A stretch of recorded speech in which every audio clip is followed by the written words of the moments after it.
This Three Beards Media podcast may contain mature themes, and if you're not down with that, we got 3 words for you. Like the podcast. Nailed it!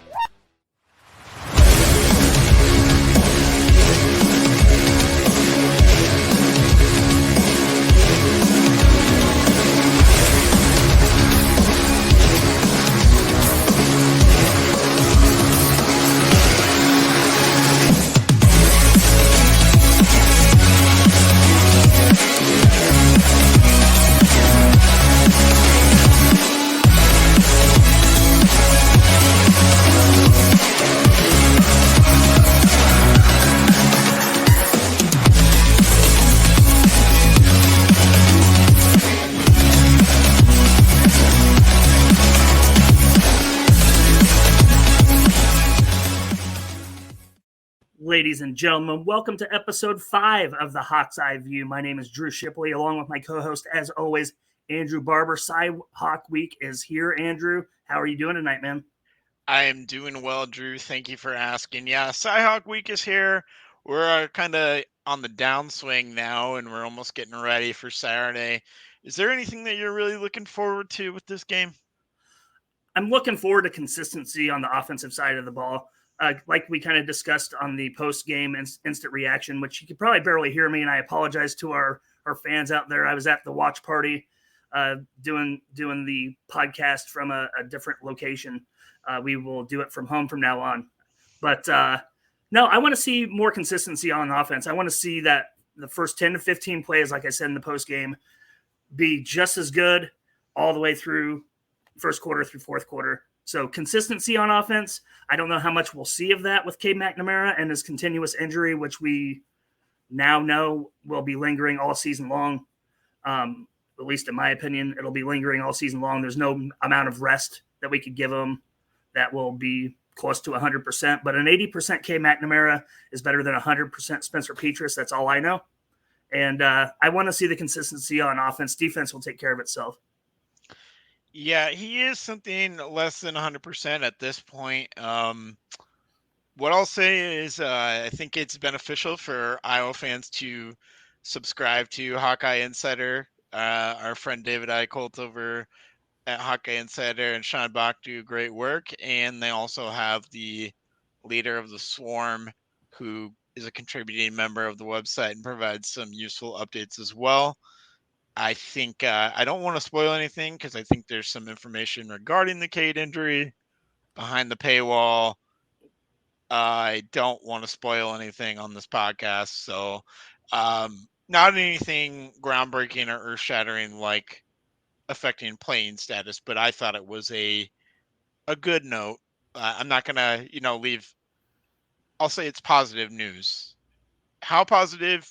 That's up to you if you want to go get your VIP subscription and read it.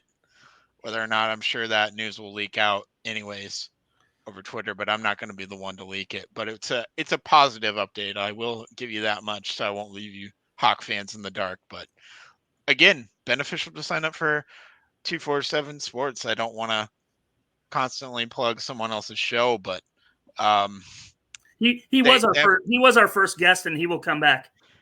Yeah, absolutely. And he does great work. Him and Sean Bach do great work over there. So, yeah, I think another thing that I'm just looking forward to is we talked about the offensive line on Saturday in our post game, and neither one of us were super impressed. Pro Football Focus came back with their grades of the Iowa offensive line, and the pass blocking grades were actually pretty darn good.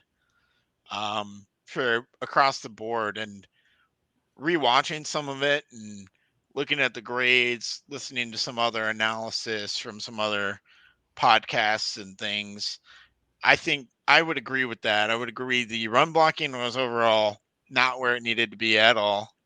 And the pass blocking was pretty good. There was an actual clean pocket for Cade McNamara to step into. He didn't have to do a whole lot of he didn't have rushers instantly in his face. It felt like there were pass rushers instantly in Petras' face last year. Some of that's on the offensive line, right? Some of that's on the quarterback himself. I think Cade McNamara can make an offensive line look good by just how quickly he makes his reads and gets the ball out. But anyways, I think that is kind of just where I'm at and a thing that I want to see. So with that being said, I think it's time to go to our favorite segment of every week now.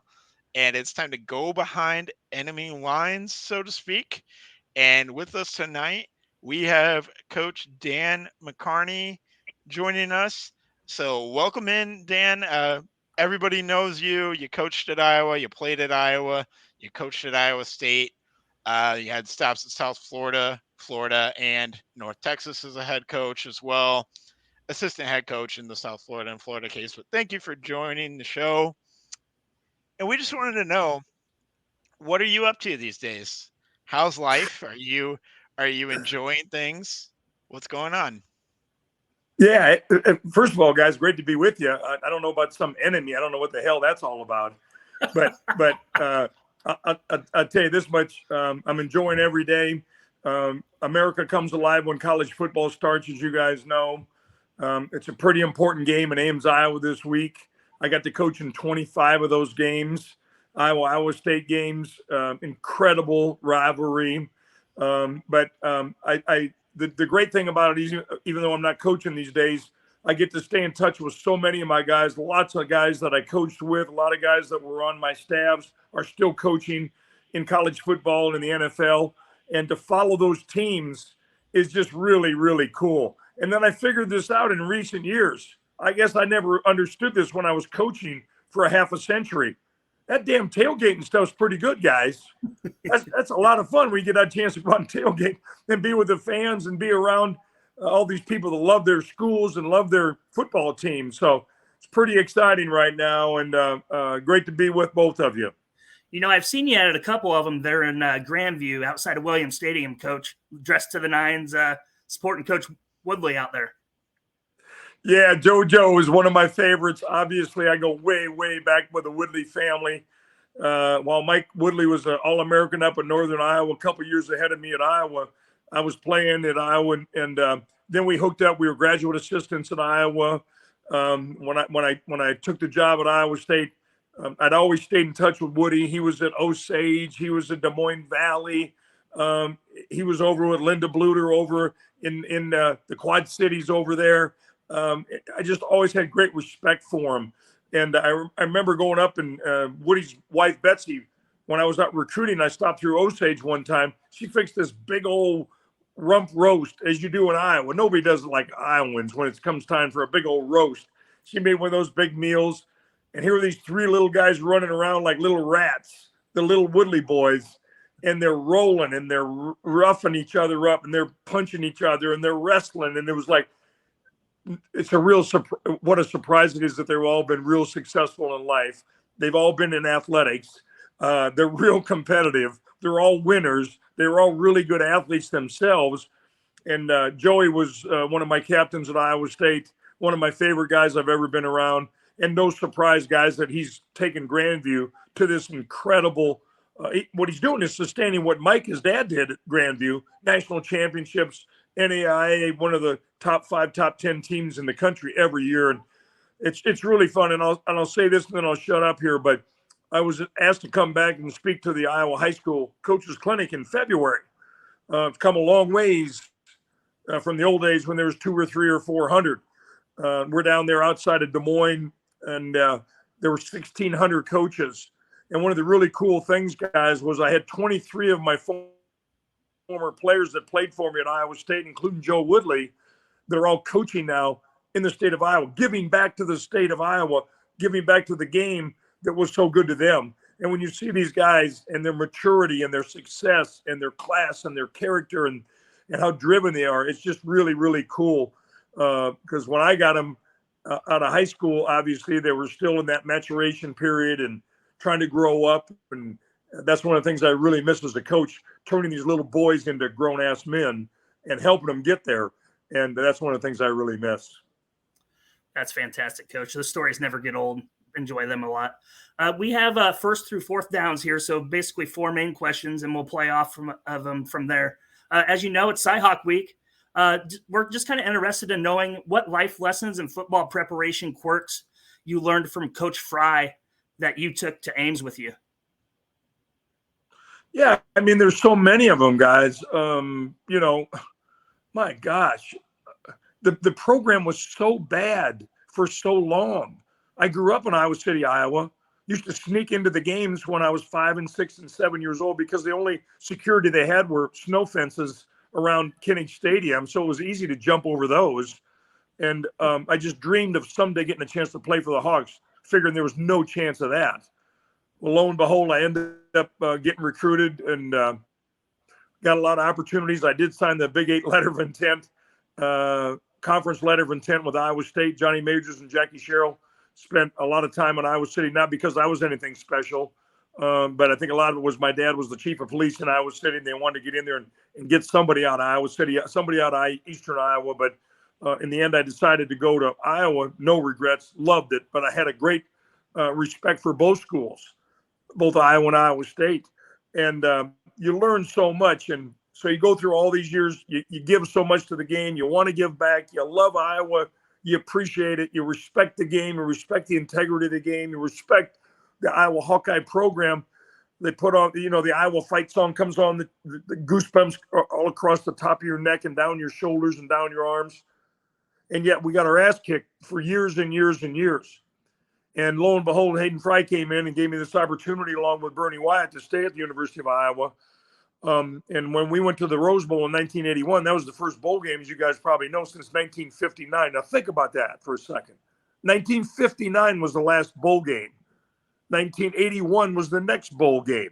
You talk about a drought and embarrassing many, many seasons of losing. And what I witnessed was a lot of guys that gave their all, but the revolving door was always moving. Coaches coming and going, players coming and going. And it took a guy that came in and said, this is the way we're going to do it. I may think outside the box a little bit. And that was one of the really cool things. One of the first meetings I was with Coach Fry, I remember him saying, we're going to be different. We're going to be special. You can't put a great value on great leadership, but you can put a face on it. I'm going to be the leader of this whole thing. You follow me, and we're going to do some great things here. And when he said, scratch where it itches, I'm looking around, I'm going, I never heard that before. What the hell's that mean? Scratch where it itches. You know what that meant? We're going to do things differently. We're not going to be like Bo Schembechler and Woody Hayes. We're not going to just slam at you offensively. We're not just going to get in an I formation and roar at you. We're going to spread it out. We're going to do things that maybe haven't ever been done before. And he was so special. He was just unbelievable. And I don't want to speak to the other guys, but I know this is true, guys, okay, from the inside. Not one of us would ever had a chance to be a head coach. Barry Alvarez, Bill Snyder, myself, Kirk Ferentz, Bobby Stoops, Brett Bielema, Mark Stoops, Mike Stoops. None of us would have ever had a chance to be head coaches if it hadn't been for Hayden Fry and the opportunity they gave all of us. But it was blaze new trails. Don't worry about what the past has. The past has nothing to do with this. He was a maverick. He was a trailblazer. Be unique in our style. Give all the Hawk fans hope. Give them hope when there's been none for over 2 decades. And that's what he did. And yet he always let us know too. There was no. Hey, let me tell you something, guys. He wouldn't just put his arm around you and love you. You're a great guy. We always knew there was a long line of guys that wanted to come and coach at Iowa. So he always said, listen, get your job done, be a great coach, be a great recruiter, take care of your guys off the field, or don't let the door hit you on the ass on the way out of here. And we always knew that. So he was hard to coach with and coach for. He was very demanding, but we all learned from that. And what a special guy. I miss him so much. I stayed in touch with him through the years after we were both, a long ways from each other, but left this legacy and this indelible imprint at Iowa football for many, many decades and many generations to come. Thank you so much for just sharing some of those memories, because for a younger guy like myself, I know of Hayden Fry. I have a few memories right from my early childhood, but it's just so cool to hear you talk about him, and because you knew him so well, and just really glad to pick your brain on that, Coach. Just very appreciative for that. So, with it being CyHawk Week here on second down now, we've transitioned a little bit, but you said you've been a part of 25 CyHawk affairs as a coach, maybe more as a player, right?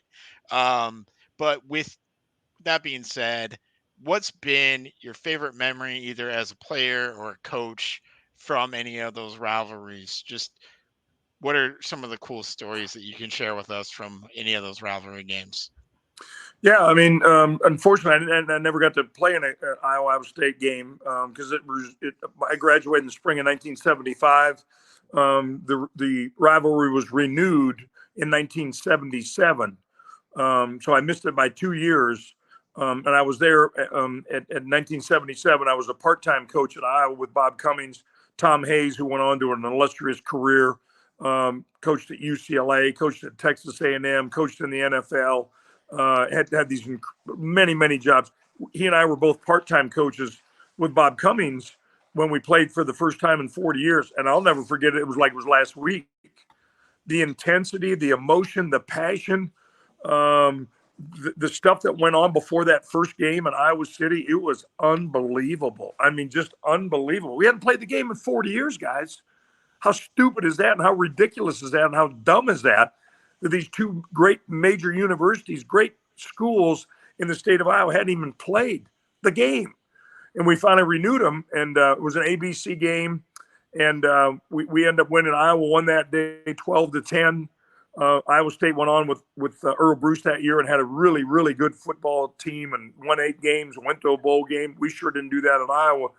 But we drew the line in the sand that first time that we played in 40 years. At the University of Iowa, we won that game. It was a great game, phenomenal game. And then obviously things didn't work out with Bob Cummings. Hayden Fry came in. He got a couple of great wins. And then Iowa State went on a run with Donnie Duncan and ended up beating us 3 years in a row, including the 1981 Rose Bowl season. We had Nebraska the first week of the season after they'd beaten us by about 50 points in Lincoln, Nebraska the year before. We beat them 10-7, had an incredible victory, unbelievable win, one of the great wins I'd ever been associated with. 1 week. The next week we go to Iowa State, and they took us behind the woodshed and kicked our butts and won the game.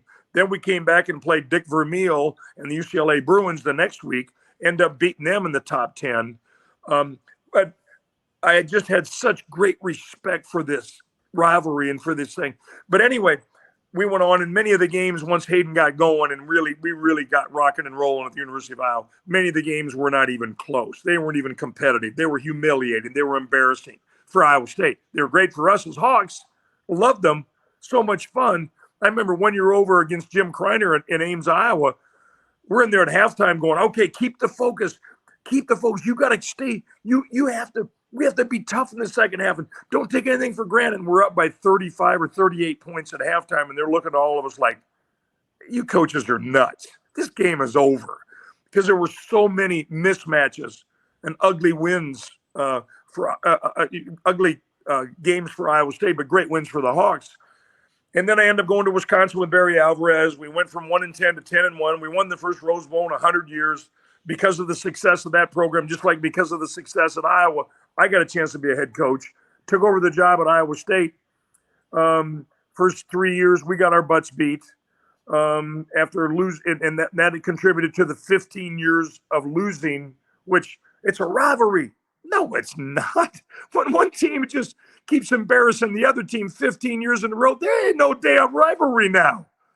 And finally, we had a football team in 1998, put their foot in the ground,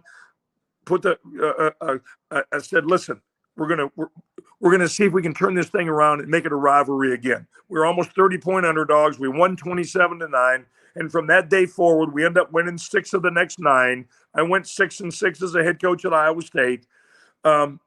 It's a rivalry now, guys, and I'm telling you, if those things hadn't happened years and years and years ago, there's no way that College Game Day goes to Iowa City or Ames, Iowa for the Iowa State-Iowa game.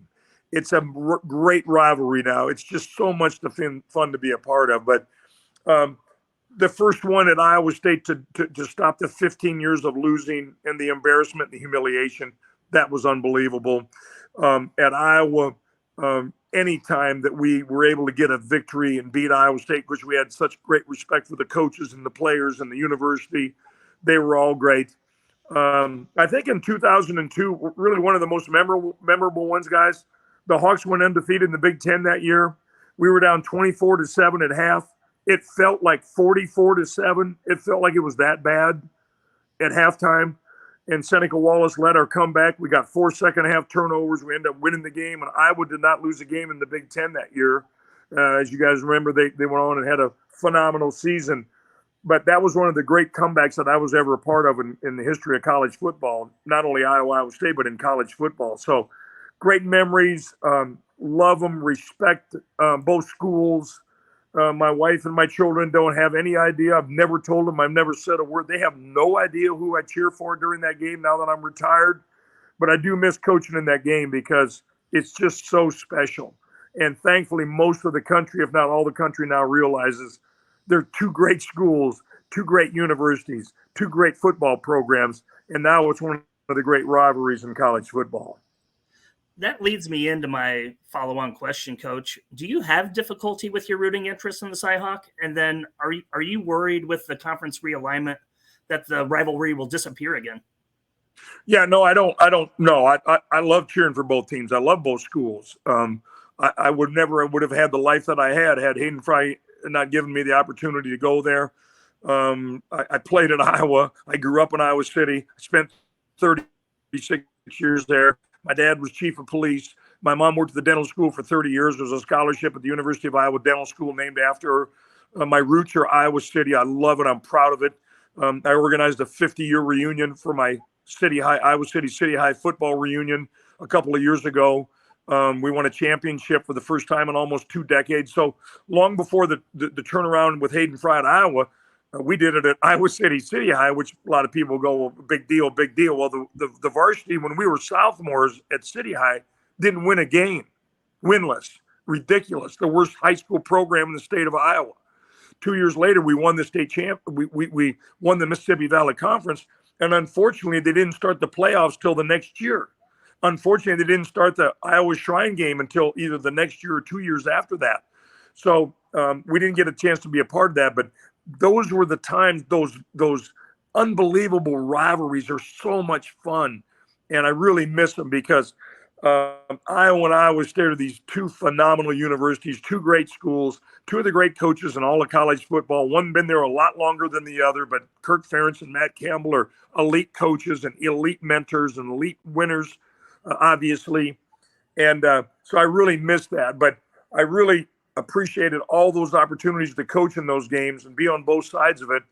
I never kept track of all that stuff, guys. I never did. And then some media guys got back to me in recent years, told me that I was 15-10 in the 25 games that I coached. Those 15 damn wins are a lot more fun than those 10 losses. I can tell you that. But one way or another, you have to move on with the season when this game is over. But embrace it, enjoy it, be proud of it, and know that so many years later, you're going to be so excited to relive those memories, especially if you won that game. Yeah, thank you so much. So we got a question from Chris Shipley here. He kind of runs Three Beards Media. I'm sure you're maybe familiar with Chris, but we had Jermaine Billups, one of your former players, on Side of the Storm earlier this week, and he talked about the Insight Bowl and how when he ran a punt back, he wasn't even supposed to be in the game at that point. And we were just curious if that's what you remember about that Insight Bowl and that punt that he ran back as well, or do you kind of remember a different version of the story? No, that's exactly right. He not only wasn't supposed to be in the game as a backup, he was our number 3 guys. He was our 3rd punt return guy. So we end up going and playing the University of Pittsburgh. Phenomenal. They had a great team that year. We took down incredible amount.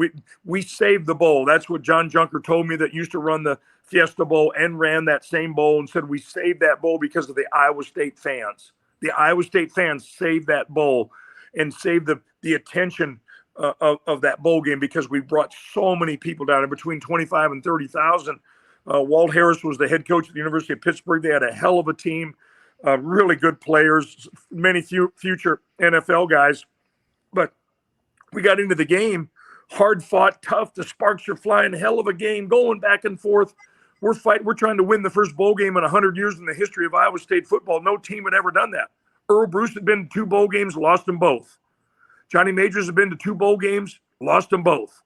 So I'm going in there, and it's over 100 years now since I've been playing football at Iowa State University. No football team had ever won a bowl game. And I'm going, wouldn't it be fun to be part of history? How about that? Wouldn't that be cool? How about the rest of your lives? You tell your kids and your grandkids, you won the first bowl game and you contributed and you did everything you could. Wouldn't that be something else? So we get into the game. J.J. Moses, who had a phenomenal career, great career, went on to play in the NFL for 6-7 years, guys. Too small, too little, too feeble, not tough enough, not big enough. His dad was Jerry Moses, the most recruited player in the history of Iowa high school football, and he got hurt at Iowa State and didn't play very much because of injuries. JJ came out, and you know who we beat to get him? No one. Nobody recruited JJ except us because I knew what he had inside of him. J-Mo gets knocked out of the game. He didn't know what town he was in. He didn't know what state he was in. He didn't know what game he was playing in. It was one of those shots that he was really knocked out. We had a backup punt return guy named Adam Runk from Stillwater, Minnesota. That was a tremendous player, great safety, heck of a defensive back, contributed a lot. He flips an ankle the series before we get that punt return. So now it's Jermaine Billups and Mike Woodley. We mentioned the Woodley family a little bit ago. I got Woody in charge of the punt return team. And I said to Woody on the phone, hey, listen, we got our third guy in there. Jermaine's a heck of a player. I trust him, but just take care of the ball. Take care of the ball. He's going to go back and catch the punt. I'm just saying, take care of the ball. That's all I care. Take care of the ball. So I must have said it about 15 times before they punt the ball. Take care of the ball. Take care of the ball. Take care of the ball. Jermaine Billups gets it. We get about 6-7 phenomenal blocks. He's coming right down our sideline. And next thing I'm screaming is, take it to the house. Take it to the house. Instead of take care of the ball. Instead of take care of the ball, take it to the house. He took it all the way back for a touchdown. And that's one of the big plays in that victory that we got in the first bowl win in 100 years. But he not only was not our starter, he was not our second, he was our third guy. But he did a great job on that play. The blocks were phenomenal. Great execution by that team. And great faith in the great job that Mike Woodley did. He used to be a punt return guy for Northern Iowa and did a great job with all those guys. And when you get the chance to make a play, go make it. And that's what Jermaine Billups did. That's a great story, Coach. That's fantastic stuff. We've hit halftime here, fellas. Let's hear a word from our sponsor, Revelton Distillery. At Revelton Distilling Company, everyone has become a part of the Revelton family. From the Taylors and their daughter who helped perfect their award-winning gins, to the team who installed Lucy, our 33-foot-tall custom-made still, right down to the local farms that provide our coveted corn, and even the cows on those farms who consume our mash byproduct. Want to see the farm to flask come to life? Now you can tour Lucy and find out where we take Iowa's harvest and transform it into our finest spirits. Choose between a 45-minute tour or find out even more by scheduling a VIP behind-the-scenes tour to get the taste of the full Revelton experience. You can visit them at 1400 West Clay Street in Osceola, Iowa, or find all of Revelton's award-winning spirits at any local grocery or spirits retailer. All right, guys, we're back from halftime with CyHawk legend Coach Dan McCarney. We are here on third down, Coach. What did you see last week from Iowa and Iowa State's performance? And I know you're not one for game predictions, but what do you see as the keys to the game Saturday? Yeah, I thought both teams did a lot of really, really good things. As you guys know real well, Northern Iowa and Mark Farley, whether they play Iowa or Iowa State, they're always – the motivation of that team and that coaching staff is going to be as strong and as big as anybody you'll play all season long. Obviously, it's always been that way. When I took the job at Iowa State, I think Northern Iowa had beaten Iowa State twice or 2 or 3 times. I never let it happen because I made sure anybody that touched our program understood they could beat our ass, and you better respect them. And anybody that was a part of our program or even close to our program or touched our program, they understood that and they respected him. And so we never lost to him. We always played real well against him. That's not always been the case. But Iowa State came out. I thought watching Iowa State play, I thought their special teams were the best they'd been since Matt Campbell took the job. Our special teams at Iowa State have been up and down, okay, average, below average. Not many times where I'd say it was really outstanding in the years that Matt's been there and the great job he's done. But special teams, frankly, have not been a great strength of the Cyclones. They were Saturday. That was really, really impressive. I thought the speed and the skill at the skill positions at Iowa State were really impressive. I know Matt really feels great about the last two freshman classes, the class a year ago and the class that he's got right now. Defensively, they're going to be always really good. They got athletes, they got toughness, they got a scheme. And Utah State really had struggled, obviously, moving the football. But it was still a team that was in a bowl game a year ago, I believe, and they came in there really motivated. But Iowa State was in control. They were in control. There was no doubt who the better team was. Excuse me, I'm talking about Northern Iowa and Iowa State. There was no doubt who the better team was. Now, Utah State and Iowa, Iowa always plays great defense. They always play really good with their special teams. All the Hawk fans are used to that, and they understand that, and they expect that. The quarterback position, I thought, was a major upgrade from what's been happening lately. I love the place. I care about it. I appreciate it. That's my alma mater, but I'm not going to sugarcoat things. The quarterback play hasn't been nearly as good as it needs to be. I was there with some great quarterbacks at the University of Iowa in my tenure and my times with Hayden Fry. I was lucky. I was with Chuck Long. I was with Chuck Hartley. Incredible quarterbacks. And that's kind of what you expect. Mark Vlasic went on to have many years in the NFL. That's kind of what you expect when you have that. And that's not what it's been. But the transfer from Michigan that's come in, done a heck of a job. I think part of it was probably because he's Irish. There's a mix there to him. He's probably because he's Irish. But I was really impressed with him. I was physical. They're well coached. The offensive line looked much better to me than it did a year ago, which is always a strength, but I don't know that was the case last year. It's always a strength at Iowa. One of the great offensive line coaches I was ever around. I got to spend a decade with Kirk Ferentz. He's one of the great offensive line coaches I'd ever been around in all my career, and that includes, I think, 20 or 21 bowl games and a national championship. He's one of the great offensive line coaches. So that's what you expect. I don't think that's what it was last year. We won last year because we took care of the ball most of the time. We had one of the great defenses in college football, and we had incredible special teams. That's how we won. It just looked a little bit different the other day.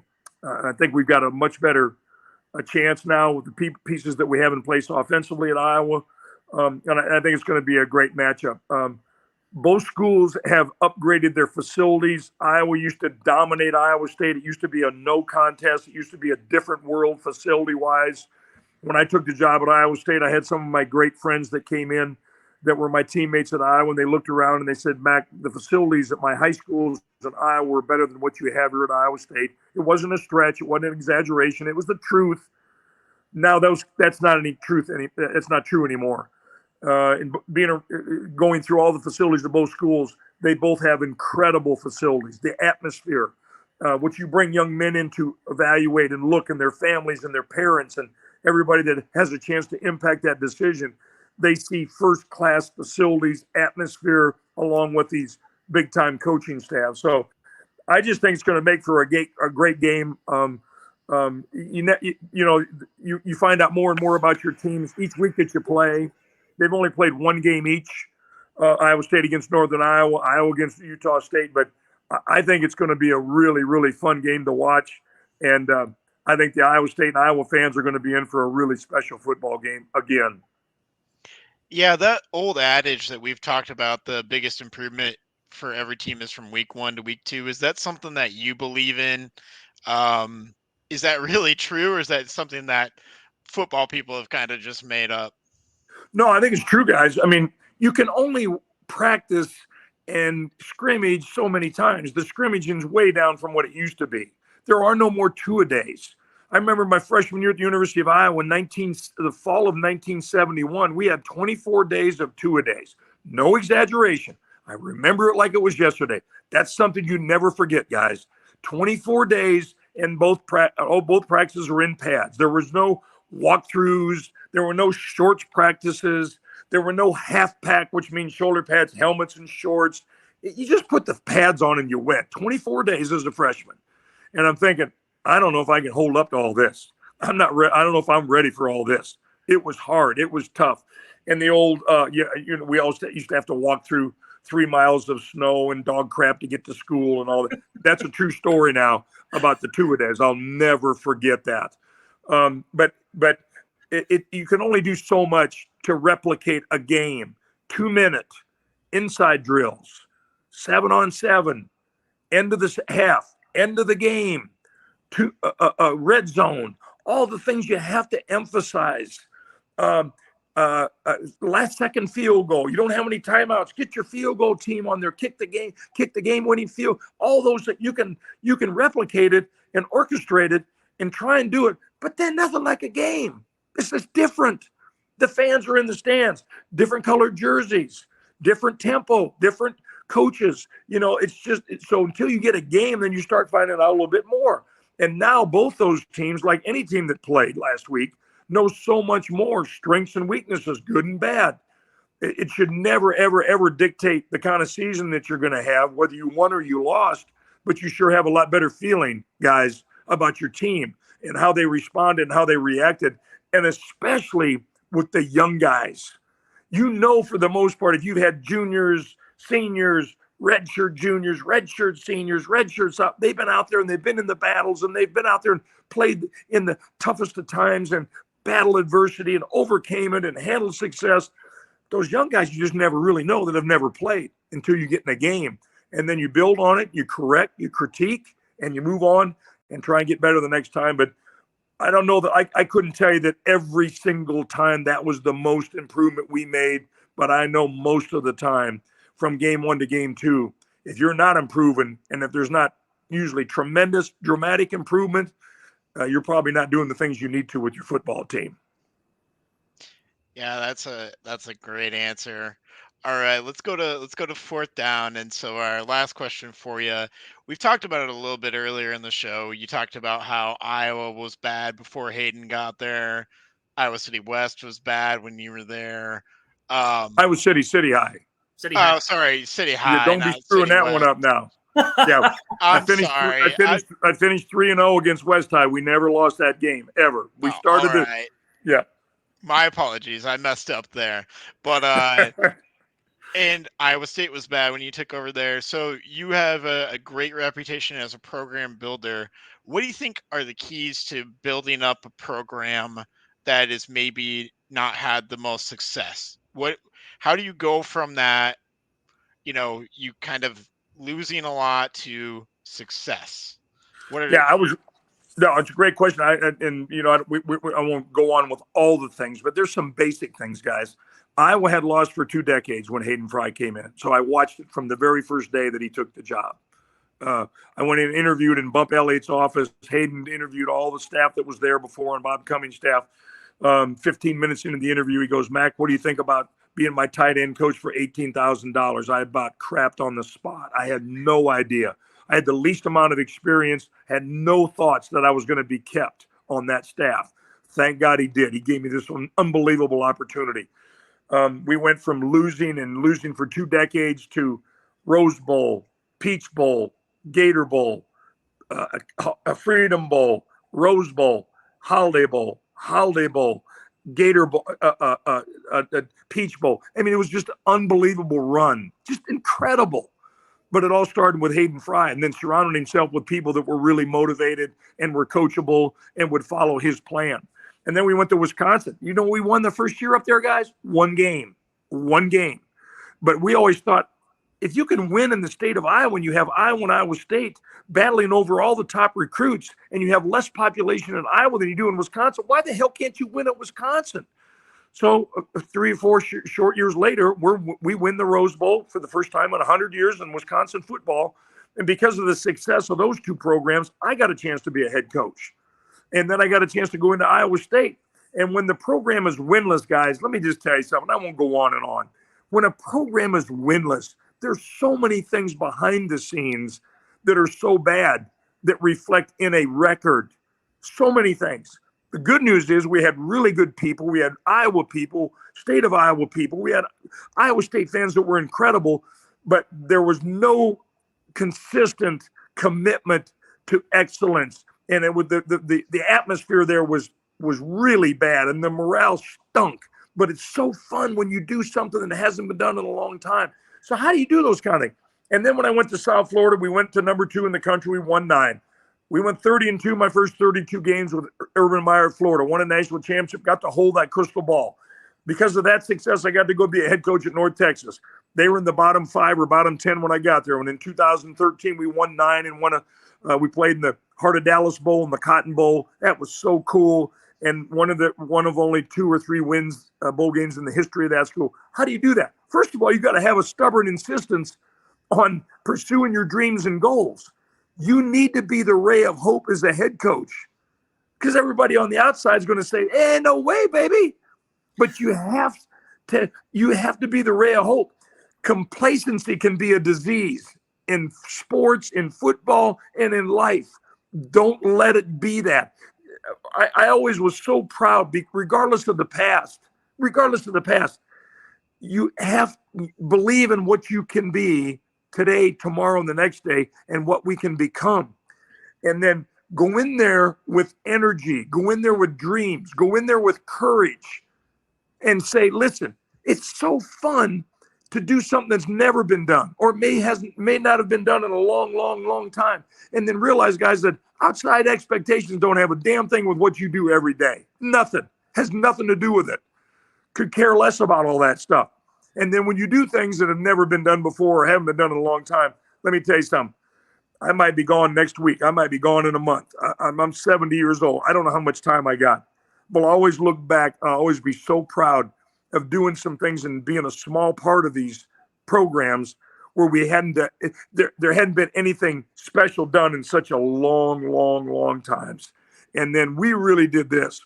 We tried to master the things with our guys that takes no talent, hard work, toughness, mental toughness, being coachable, maximum relentless effort. That's got nothing to do with talent. Those are things that you control as an athlete.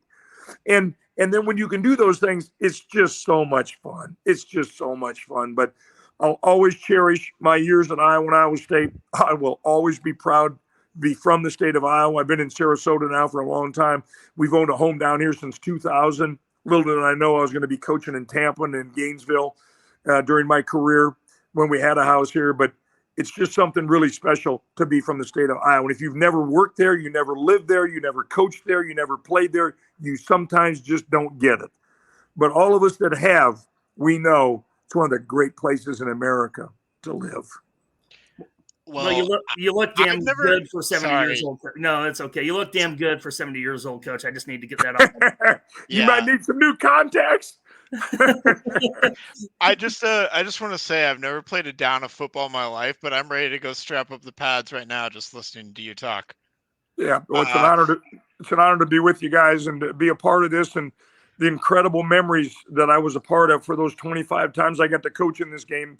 There's a lot of things I miss, a few things I don't, but a lot of things I do miss. And not being able to walk on those sidelines of this game and be a part of it. Thank God I had the honor of doing that for 25 times. And I'll be cheering like crazy for both teams this weekend and know that America hopefully is going to be watching two of the great programs in college football. Thank you so much for your time.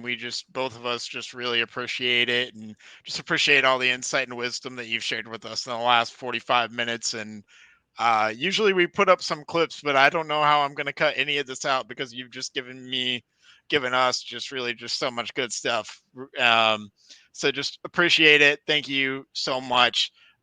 Drew, anything you want to ask Coach before we give him his time back?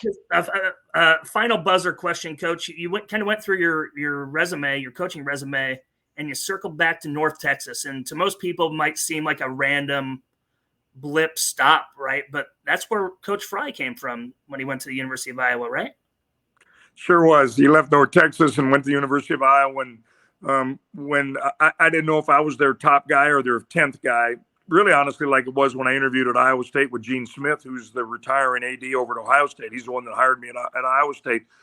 When Rick Villarreal contacted me about the job at North Texas, I'd had some other opportunities and some other calls and things. I just didn't feel like it was right. But one of the first things they sent me was a video of Mean Joe Green, who played at North Texas, and Hayden Fry talking about the future of North Texas football and the new stadium that they were going to be opening, that they were building. And they needed the right guy to come back there and to lead that because it was so bad and they'd lost so many games and the morale was so bad and there was no winning and no success and no sustained success.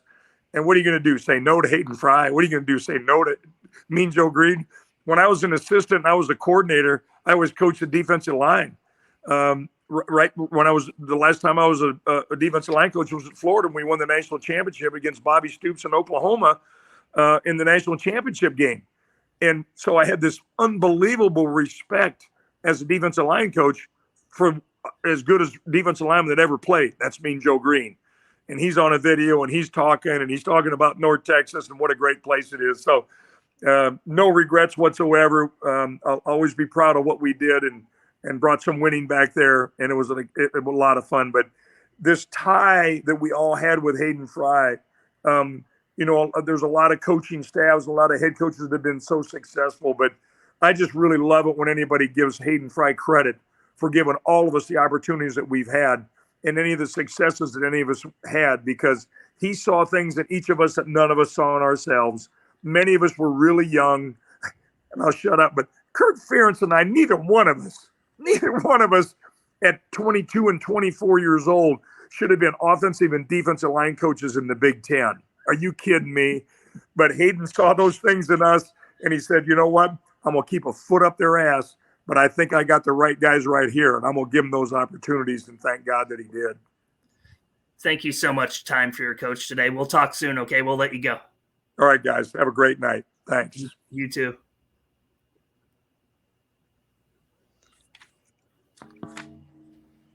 With that, we will go ahead and just hear a word from our sponsor, Kyle Lehman at Wintrust Mortgage, and then come back and wrap it up. Are you in the market for a new house and unsure of the mortgage process? Want to know that you have someone looking out for you? Kyle Lehman from Wintrust Mortgage is a down-to-earth, knowledgeable lender who can be there for you in your corner. He can work with you in any of the 50 states and is just what you need to expand your home search. Kyle will work with you through the entire process with little to no work from you. Take the worry of the mortgage process out of the equation so that you can focus on looking for your dream home. Contact Kyle at www.wintrust.com/Kyle-Lehman or call him at 515-473-0546. Welcome back in. Wow, Drew, I don't know what to say after that interview. I just feel like that was probably the best 45 minutes we've had on this show so far.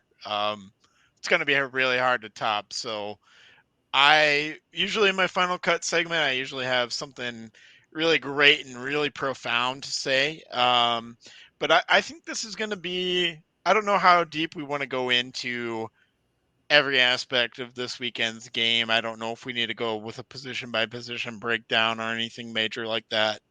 But I do think that there's a lot of potential for this to be a good weekend for Hawk fans.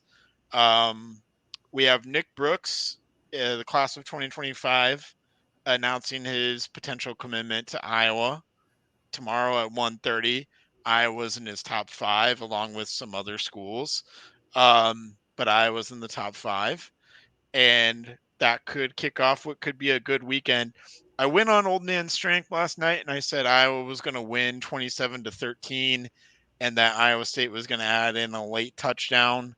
I'm not going to waver on that here tonight, so I'm going to go ahead and stick to my guns and say Iowa's going to win 27-13.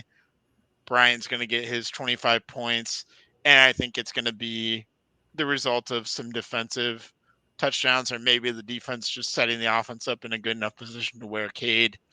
and the guys can take advantage in the red zone, which was something that was kind of a positive from last week. When they had their opportunities in the red zone, they took full advantage. They executed. They didn't squander those opportunities from the 20 on in. They turned it into touchdowns. So I think that's something that's going to continue, and that's why I see it the way that I do. So I heard you call out my prediction from our preseason pod, our -1 episode, which is now really episode 1. I'm still going to go with that. I still think that they're going to kick Iowa State's ass, and for 2 reasons. One, I don't see we've seen 45 plays of offense from the Iowa State offense last week against UNI. We still don't have an identity. Excuse me. They still don't have an identity of who they are on offense. And I think they're going to find a problem here in the Power 5 CyHawk week. They're going to have a problem moving the ball on the Hawks all day. And second, K. McNamara is the best quarterback in the game. 80% K. McNamara is the best player. And we have him. So with that being said, I'm going to say 24-10 Hawks, and keeping that under alive of 36.5 for those betting folks out there. I'm going to have some action on that for sure. Yeah, I'm going with the slight over, and I just think, again, it's probably just the result of defensive score that's going to make that over hit. So I'm proud of you for sticking to your guns. I didn't really mean to speak for you last night, so my apologies there if I did. I thought maybe after your reaction to last week's game, you might be a little more hesitant, but good to see you sticking to your guns. Yeah, I think it's not going to be a similar situation to last year. I mean, you look at last year, 12 for 26, 92 yards, and a pick from Spencer Petras. What a turd. What a turd of a game. I mean, Iowa State's defense is pretty good. I will say that. And I do think they'll keep this game relatively close until maybe a couple late scores change things, make it look a little bit less close. But yeah, I don't think it's going to be something that Cade struggles to that level. I will say this with my final thought, and then I'll let you wrap it up, Andrew. I think the first quarter is going to look a lot like the first quarter of Utah State. I think those first 10 to 15 scripted plays are going to get an early 10-0 lead in the first quarter, and it's going to look like we're going to rout them 27-0. But I'm with you on the late touchdown. That's not really going to matter for Iowa State's sake. The final score looks closer than the game indicates. But I think the first quarter for the Hawkeyes is the biggest part of the game. I just hope all the fans are in the stadium by the first quarter. It was a logistical nightmare last week, and I don't want to get political on this show or too deeply political. But there's going to be some presidential candidates in attendance. It's just going to cause more logistical issues than normal, right? Because you're going to have people pulling up to the game that aren't really there for the game. They're there to see political candidates. And so it's going to become a little bit of a sideshow. And I think that's really just a good reason to watch the game at home, which is what I'll do. And then we will go live together after the results of the game. Hopefully a happy reaction, because I don't know if the world's ready to see me get angry on live TV. But with that being said, we thank you all for listening. We thank Coach McCarney for coming on and all of our guests. Drew, thank you for doing this. It's been a pleasure through these first few weeks, and we just hope to keep it rolling. So with that being said, we wish you all a good night, and we will see you Saturday after the game. Yes, sir. Go Hawks.